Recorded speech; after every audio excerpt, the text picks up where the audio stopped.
Angel Food. Did you ever wonder what would have been John Wick if were a very angry Hold'em? And instead of people messing with his dog, his sneakers and has been stolen? Me neither. Really, not until Angel Food came along with a very distinctive humor, cartoonish visuals, and unbridled gameplay.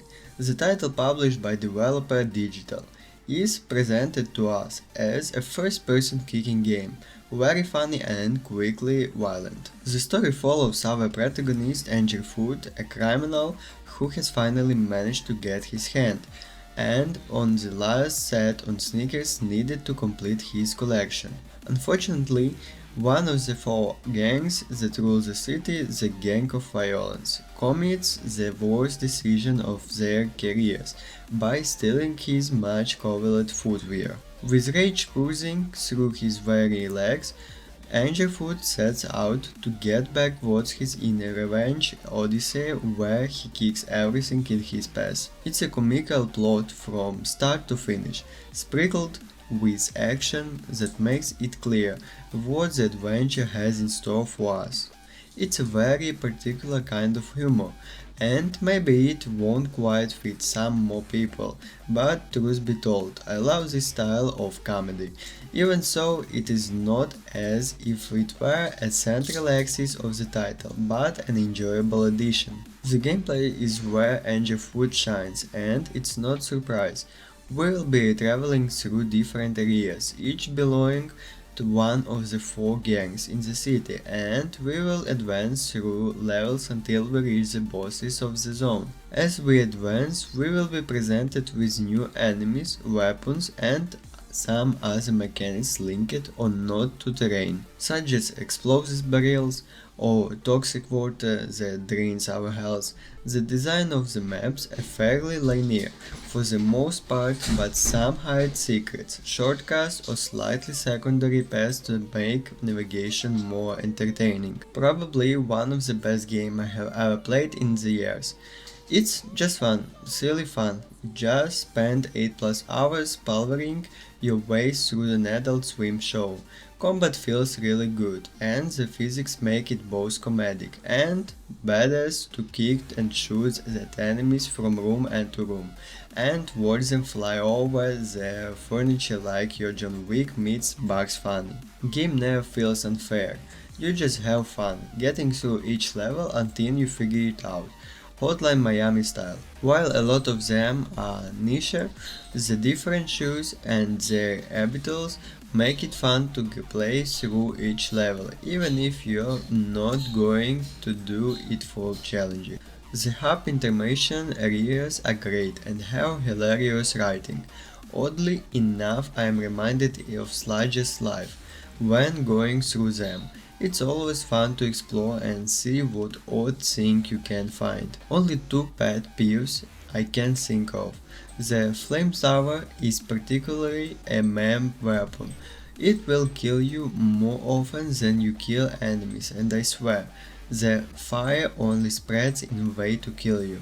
Second, because of how crazy the physics can come together, you may get your perfect speedrun screwed over by a red barrel explosion you couldn't see coming. In addition, each level will award us up to the 3 stars, one of passing the level and the other for meeting especially objectives. For example, something will be challenging to go barefoot, or to eliminate a certain number of enemies with a particular weapon. The replayability becomes notorious when the challenges contradict each other. Sometimes the same level will ask us to use only our feet and also not to use the kick on the entire level.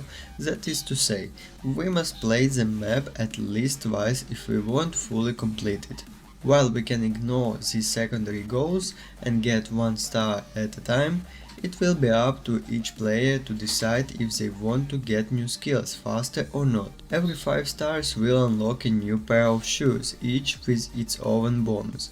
It's worth nothing that while some additional stars will be needed overall, it's not strictly necessary to do absolutely everything, as I ignored several challenges and was able to get all the sneakers by the end. Regarding the abilities of said shoes, each one fully fits its own function. For example, one of the sneakers recharges over bullets when we kick enemies, other one makes the heads of the rivals comically huge and enables easy headshot, and another one gives us a mystical double jump. Among these Angerfoot footwear, there is one set in particular that can be only obtained by defending bosses, available alteration for those who don't want to focus so much on performing challenges and collecting stars. Plus, they are some of the most interesting. The boss fights are very well throughout, having several combat phases with their own mechanics, which provides some more variety from map to map. As a final note, I have to say that I didn't even touch same of shoes, because I felt that they pale in comparison to others. However, perhaps more skilled or experienced players will put them to good use. I must say that Angerfoot was everything I expected and more.